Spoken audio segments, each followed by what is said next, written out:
My dear students, तो मैंने पिछले वाले क्लास में आप लोगों को प्रोनाउंस के बारे में पढ़ाया था। मैंने ये बताया था कि कौन सा प्रोनाउन सिंगुलर होगा और कौन सा प्रोनाउन प्लूरल होगा, यानी कि कौन प्रोनाउन एक वचन होगा और कौन बहुवचन होगा। तो आप लोग इस वाले क्लास को बहुत अच्छे से देखेंगे, तभी ये वाला क्लास आपको अच्छे से समझ में आएगा। और जैसे पिछला वाला क्लास और ये वाला क्लास आप दोनों अच्छे से समझेंगे। देखना, हमारा टेंस जो टॉपिक होगा बहुत ही आसान होने वाला है। ठीक है भाई, तो उसी ऑर्डर में मैं इस क्लास को कंटिन्यू कर रहा हूं। देखेंगे ध्यान से।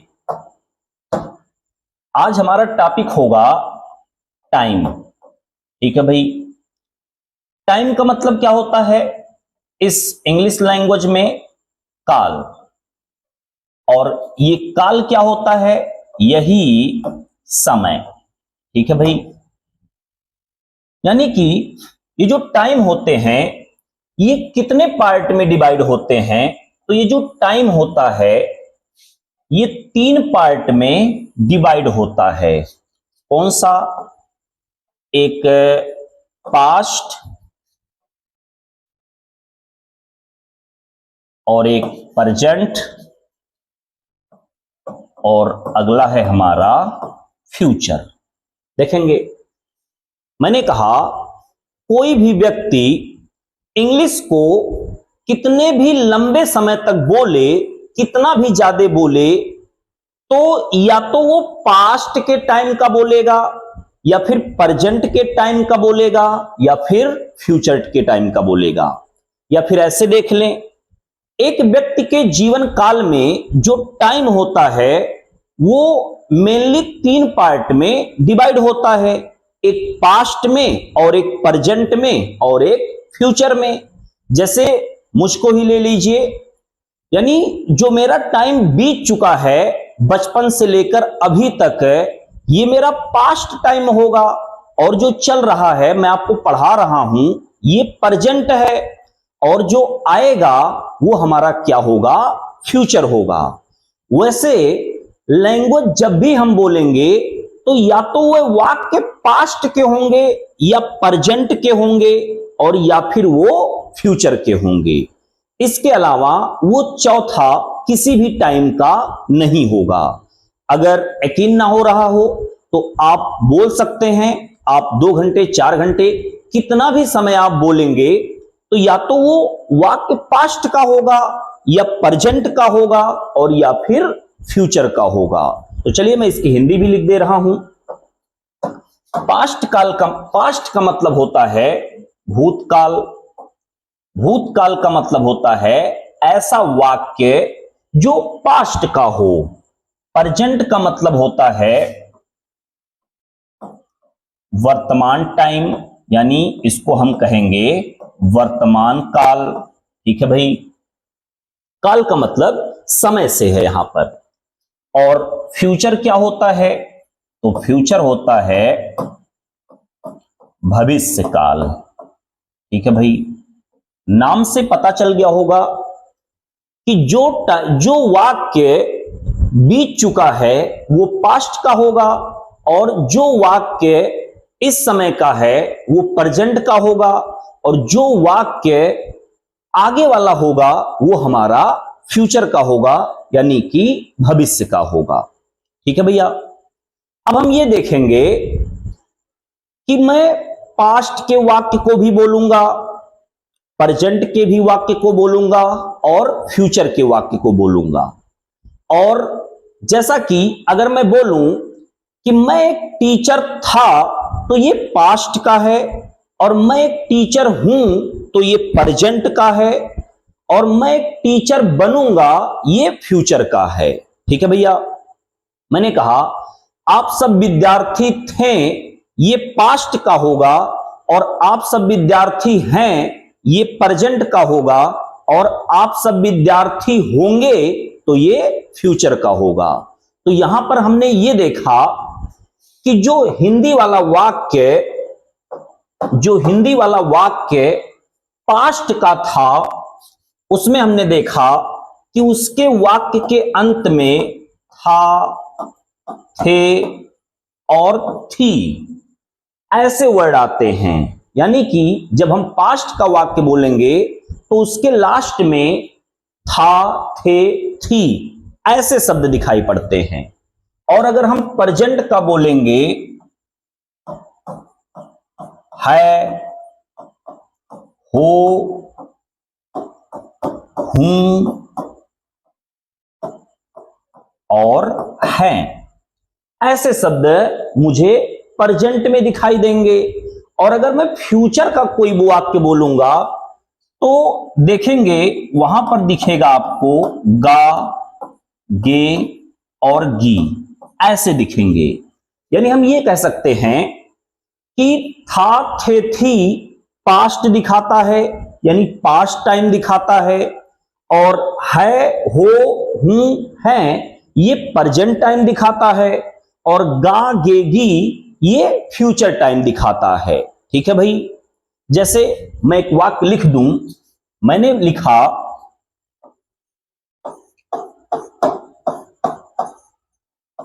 मैं एक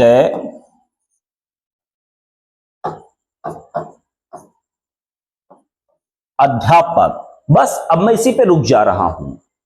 अब बताइए जरा, ये जो वाक्य है ये किस टाइम का है? ये वाक्य किस टाइम का है? मैं एक अध्यापक, अभी आप डिसाइड नहीं कर सकते कि जो मैंने लिखा है ये किस टाइम का है। अब जैसे ही मैं यहां पर हूं लगाऊंगा, तुरंत ये कब का हो जाएगा? प्रेजेंट का हो जाएगा। ठीक है भाई। और हूं ना लगा के अगर मैं था लगा दिया तो अब ये वाक्य कब का हो जाएगा? पास्ट का हो जाएगा। ठीक है भाई।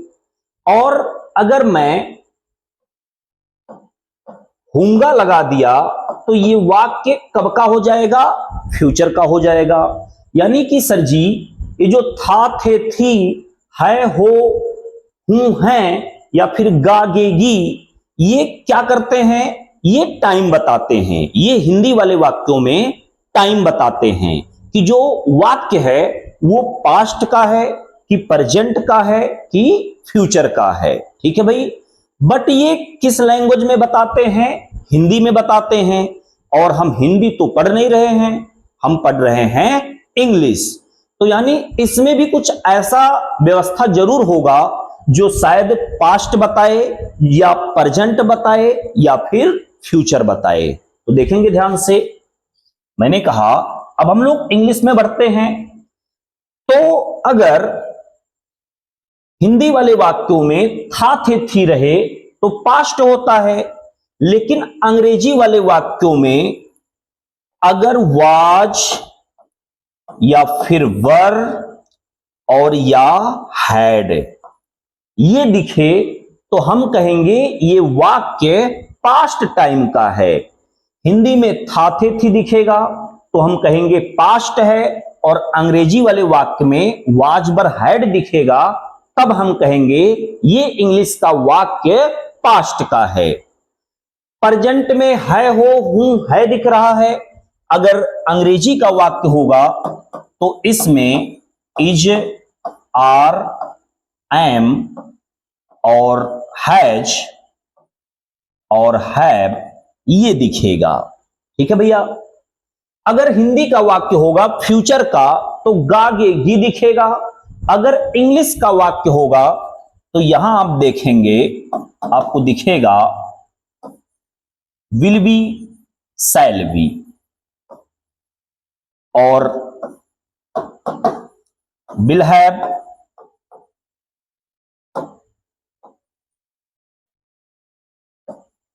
और शैल हैव। ठीक है भाई। चलिए हाँ फिर से देख लें एक बार। मैंने कहा अगर कोई पास्ट का वाक्य होगा तो था, थे, थी। प्रेजेंट का होगा तो है, हूं ये दिखेगा। और अगर फ्यूचर का होगा तो गागे गी दिखेगा। बट किस लैंग्वेज में? हिंदी वाले लैंग्वेज में। और अगर इंग्लिश का लैंग्वेज होगा तो वाज वर और हैड दिखेगा। प्रेजेंट में is, are, am, has, have दिखेगा। और फ्यूचर में will be, shall be, will have और शैल हैव दिखेगा। ठीक है भाई, इतना आप समझ चुके होंगे। देखिए हैड कब दिखेगा, जब पास्ट वाले वाक्य में पास लिखा होगा, यानी हिंदी वाला जब पास वाला वाक्य हो, हिंदी वाला जब पास्ट वाला वाक्य होगा, अगर उसमें पास दिखेगा तो हम समझेंगे कि यहां पर हमें हैड का यूज करना है।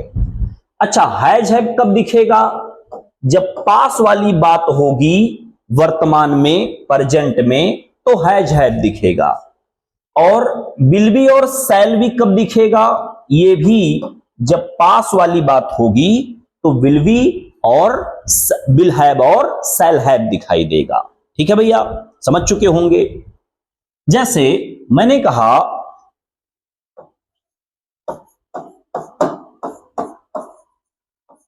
मैं एक, चलिए भाई मैंने लिख दिया मैं एक गायक। ठीक है भाई, आप बिल्कुल नहीं बता सकते कि ये वाक्य प्रेजेंट का है कि पास्ट का है कि फ्यूचर का है, अभी ये वाक्य इनकम्प्लीट है। बिल्कुल भाई, अगर जैसे मैं यहां पर यूज कर लूं हूं, तुरंत आप समझ जाएं कि सर ये तो कब का है, प्रेजेंट का है। अगर मैं यहां पर यूज कर लूं था, तो आप तुरंत कहेंगे ये पास्ट का है। और अगर मैंने कहा कि अगर मैं यहां ये लिख दूं होगा, मैंने कहा अगर मैं यहां पर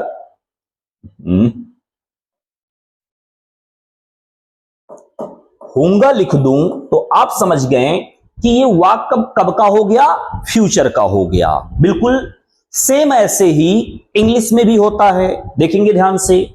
आप बिना इसके ये नहीं बता सकते कि ये किस समय का वाक्य है।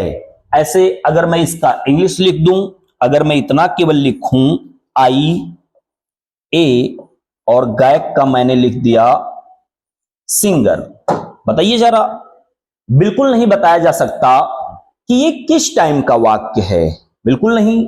आई ए सिंगर अधूरा है, इनकम्प्लीट है, बिल्कुल नहीं बता सकते कि ये किस टाइम का वाक्य है।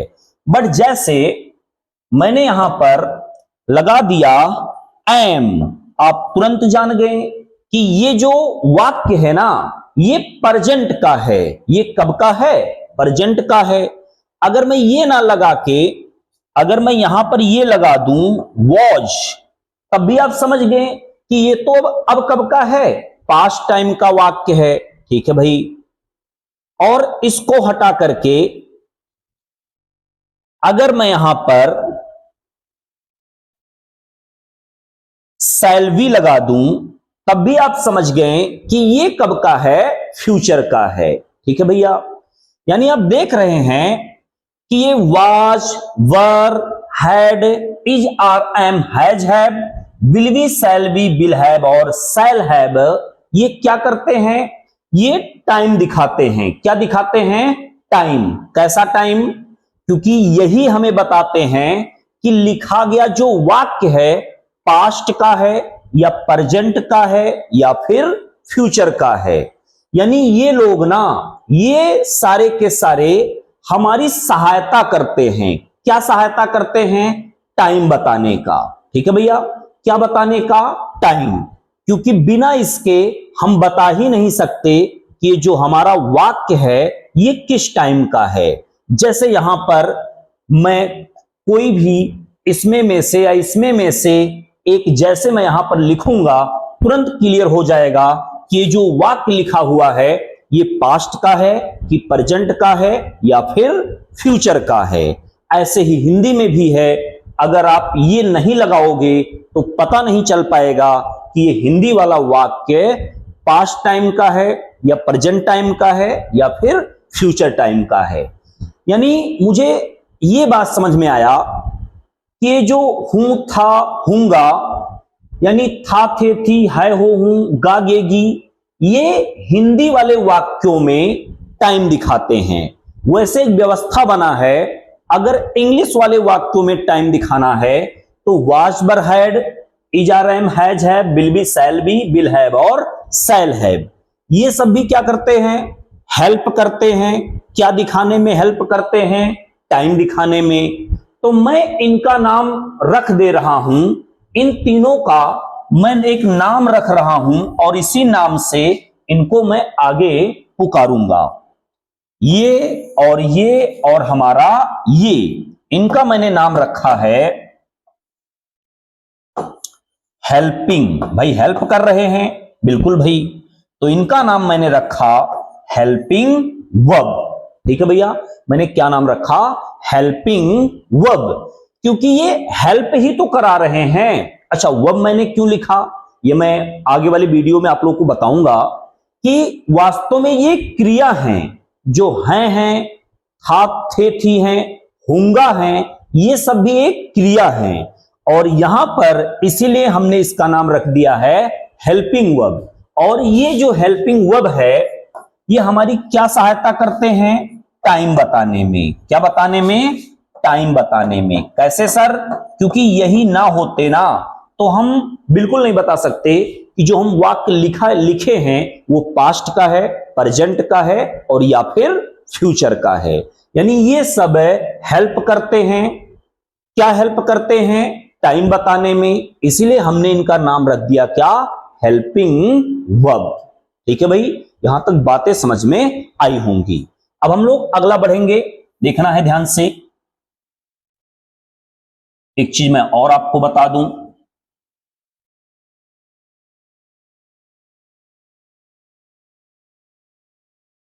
चलिए देखिए।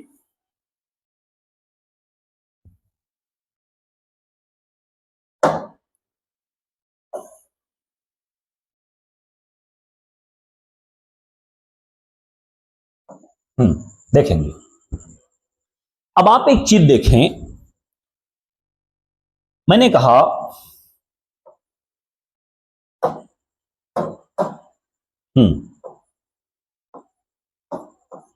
वह एक अच्छा लड़का।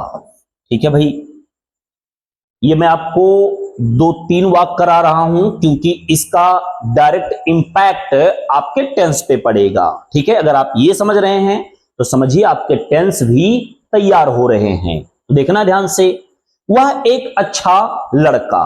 बिल्कुल भाई, अभी इसका टाइम क्लियर नहीं है और अगर मैं यहां लगा दूं वह एक अच्छा लड़का है, अब जाके इसका टाइम क्लियर हो गया। बिल्कुल। अच्छा, अगर मैं है हटा के था लगा दूं तो ये वाक्य कहां का चला जाएगा?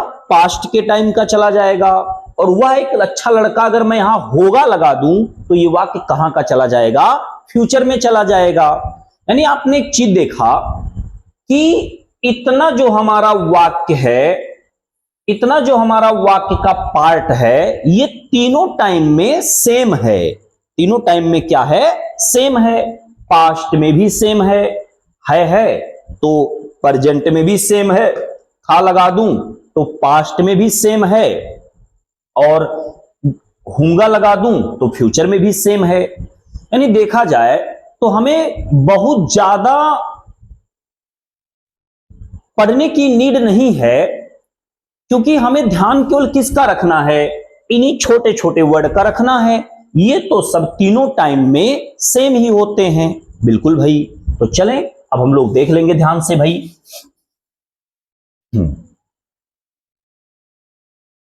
चलिए, अब अगला मैं आपको जो बताऊंगा वो बेहद इंपॉर्टेंट है, इसको और भी अच्छे से देखना है। देखेंगे, इसको मैं थोड़ा सा ऊपर कर दूं।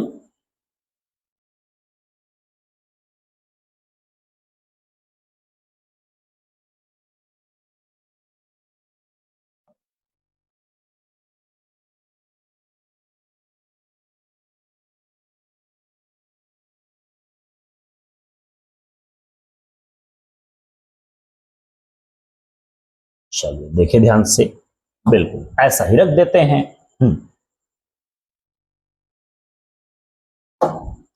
अब देखेंगे ध्यान से। ये तो हम सीख गए कि पास्ट में ये होगा, प्रेजेंट में ये होगा और फ्यूचर में ये होगा। ठीक है भाई। और हमने ये भी जाना कि ये जो सब वर्ड हैं ये टाइम बताने में हमारी हेल्प करते हैं, इसीलिए हमने इनका नाम रखा है हेल्पिंग वर्ब। ठीक है भैया। अब अगला हमें क्या समझना है, बहुत ध्यान से देखेंगे। एक वर्ड है जो मैं आपको बताया हूं, ही, और इसके बाद सी, इट,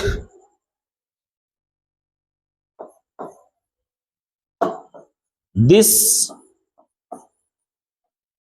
दैट, या फिर कोई नेम हो। ठीक है भाई। मैंने कहा ही, सी, इट, दिस, दैट, या फिर किसी का नाम हो। ये क्या होते हैं, कल मैंने बताया था, ये सभी क्या होते हैं, सिंगुलर होते हैं, यानी एक वचन होते हैं, यानी एक वचन ये सब्जेक्ट होते हैं, बिल्कुल। और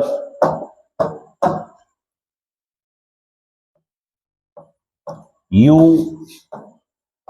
वी, दे, दीज और दोज, ये क्या होते हैं, ये भी सब्जेक्ट होते हैं। बट कैसे सब्जेक्ट होते हैं, ये सब्जेक्ट कैसे होते हैं, मैंने कहा था ये क्या होते हैं, प्लूरल होते हैं, यानी कि बहुवचन होते हैं। ठीक है भाई। और एक हमने और भी बताया था, और वो कौन है, आई। कौन सा है, आई है। ठीक है भैया, देखेंगे ध्यान से। तो अब हमें ये देखना है कि पास्ट को व्यक्त करने के लिए हमारे पास तीन वर्ड हैं, वाज, वर और हैड। ठीक है भैया। और प्रेजेंट को व्यक्त करने के लिए इज, आर, एम, हैज और हैव। और फ्यूचर को व्यक्त करने के लिए will be, shall be, will have और शैल हैव। ठीक है। अब ये क्या है, सब्जेक्ट हैं। कौन से हैं, एक वचन है। ये कौन है, आई, और ये कौन है, बहुवचन सब्जेक्ट हैं। अब मैं ये आप लोगों को बताऊंगा कि भाई किस सब्जेक्ट के साथ वाज लगाया जाए, किसके साथ वर लगाया जाए, और किसके साथ हैड, और फिर is, are, am, has, have किसके साथ लगाया जाएगा, या फिर will be, shall be, will have और शैल हैव। तो देखेंगे बहुत ध्यान से, क्योंकि एक ही बार देखना है, पूरा समझ में आ जाएगा। तो देखेंगे ये एक वचन है, यानी कि ही, सी, इट, दिस और दैट, या किसी का नाम। ये क्या है, एक वचन है, सिंगुलर है, यानी हम कह सकते हैं कि ये छोटा है। ठीक है भाई। तो जो एक वचन है ये छोटे हैं, तो इनके साथ क्या यूज होगा, ये छोटा वाला, यानी कि वाज लगेगा। यानी ही, सी, इट, दिस, दैट, या किसी का नाम, इनके साथ क्या लगेगा, वाज लगेगा। ठीक है भाई। अब हम इसकी बात करें, यू, वी, दे, दीज और दोज, ये बहुवचन है, यानी बहुवचन का मतलब ये बड़े हैं भाई, ज्यादा लोग हैं, तो इनके साथ क्या लगेगा, ये वर लगेगा, बड़ा वाला वर्ड लगेगा। मैं आपको बता दूं, याद करके नहीं चलना है कि किसके साथ वाज और किसके साथ वर। मैंने कहा ये जो एक वचन है ये छोटे हैं, तो इनके साथ वाज लगाएंगे, और ये जो बहुवचन हैं यानी ये बड़े हैं, तो इनके साथ क्या लगाएंगे, वर लगाएंगे। अब ये जो आई है, आई का मैंने बताया था भाई इनका कोई ईमान धर्म नहीं है, ये कभी कभी एक वचन के साथ लगेंगे, कभी बहुवचन के साथ लगेंगे, कभी इनके साथ लगेंगे।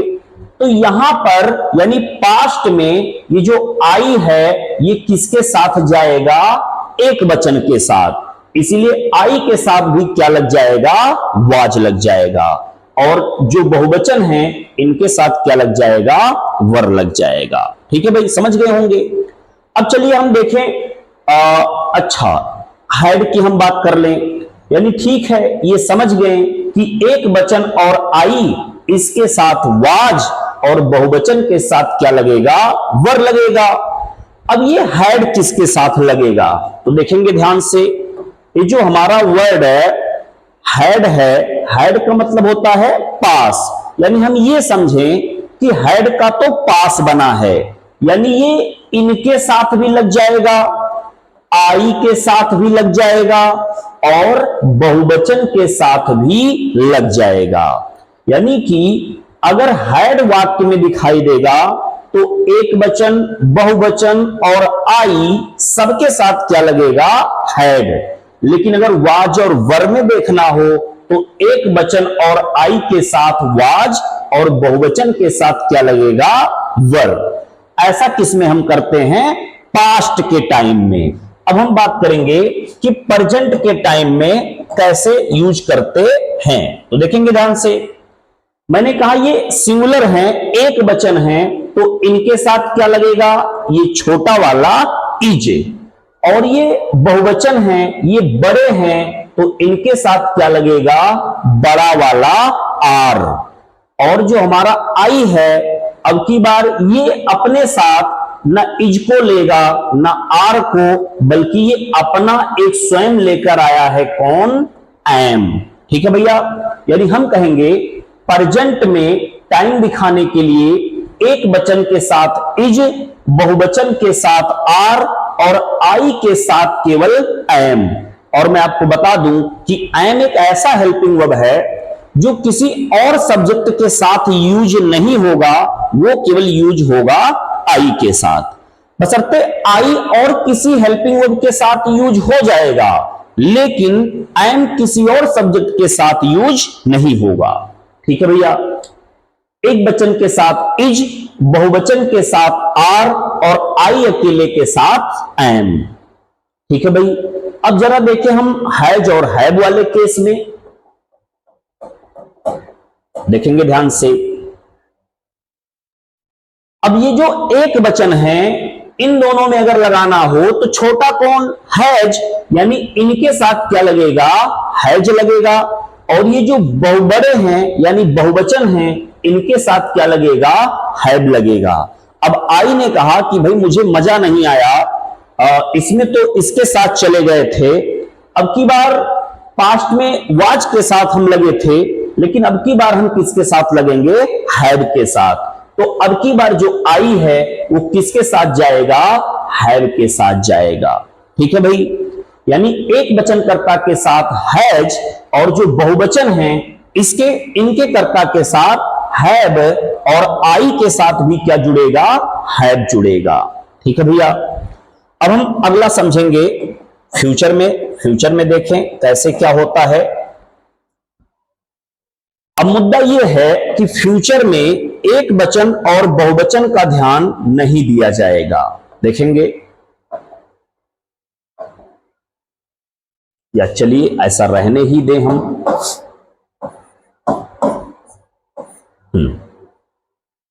अब फ्यूचर की अगर हम बात करेंगे तो इसमें एक वचन और बहुवचन का ध्यान नहीं दिया जाता। क्यों नहीं दिया जाता, क्योंकि फ्यूचर किसी ने देखा है ही नहीं।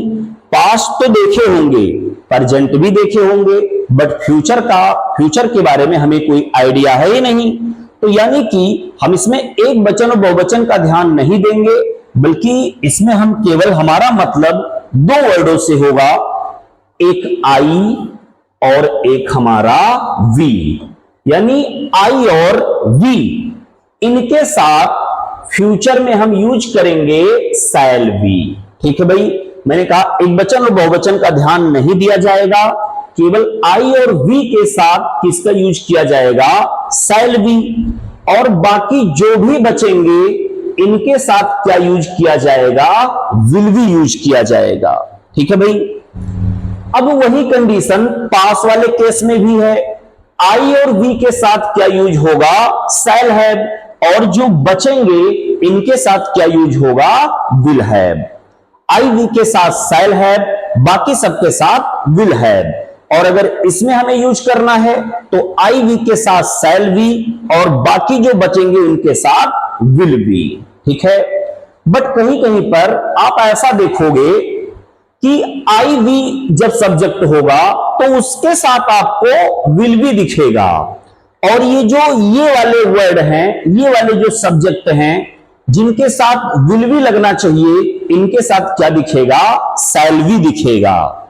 या फिर ये जो आई वी हैं इनके साथ शैल हैव लगता है लेकिन विल हैव लग जाएगा, और जिनके जिनके साथ विल हैव लगता है उनके उनके साथ शैल हैव लग जाएगा। ऐसा कब होगा? जब बातों पे जोर दिया जाए, यानी जब हम फ्यूचर की बातों पे जोर देंगे तो इनका जो रिलेशन होगा आई वी के साथ शैल वी का, ये तोड़ के हम आई वी के साथ विल वी का यूज करेंगे। और अगर इस सब्जेक्ट के साथ बातों पर जोर दिया जाए तो विल वी जहां यूज होगा वहां हम शैल वी यूज कर देंगे। समझ गए होंगे? इतना ही था हमारा बेसिक। एक बार मैं फिर से आपको बता दूं, अगर किसी हिंदी वाला कोई वाक्य है, अगर वो पास्ट का होगा तो उसमें था, थे, थी दिखाई देगा। अगर वो पास्ट वाला वाक्य इंग्लिश का होगा तो वाज, वर और हैड दिखाई देगा। अगर हिंदी वाला वाक्य प्रेजेंट का होगा तो है, हो, हूं और है दिखाई देगा। अगर वही प्रेजेंट वाला वाक्य इंग्लिश में लिखा होगा तो इज, आर, एम, हैज और हैव दिखाई देगा। फ्यूचर में गा, गे, गी दिखाई देगा हिंदी वाले वाक्य में, और अगर वो इंग्लिश में लिखा रहेगा तो will be, shall be, will have और शैल हैव। और हमने ये भी जाना कि किस सब्जेक्ट के साथ वाज और किसके साथ वर और किसके साथ इज और किसके साथ आर, एम, हैज और हैव, और किसके साथ विल बी और किसके साथ शैल बी और किसके साथ विल हैव और किसके साथ शैल हैव। ठीक है भाई।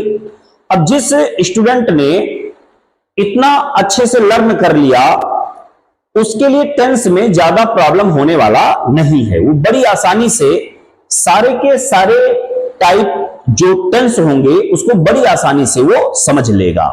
तो मैं ये आशा करता हूं कि आप प्रोनाउन वाले क्लास को भी बहुत अच्छे से देखिएगा और उसके बाद इस हेल्पिंग वर्ब वाले क्लास को भी अच्छे से देखेंगे, और जल्दी ही फिर हम लोग पहुंचेंगे टेंस की ओर। और आपको पता ही है कि पूरे इंग्लिश का जो बैकबोन है वो टेंस ही है।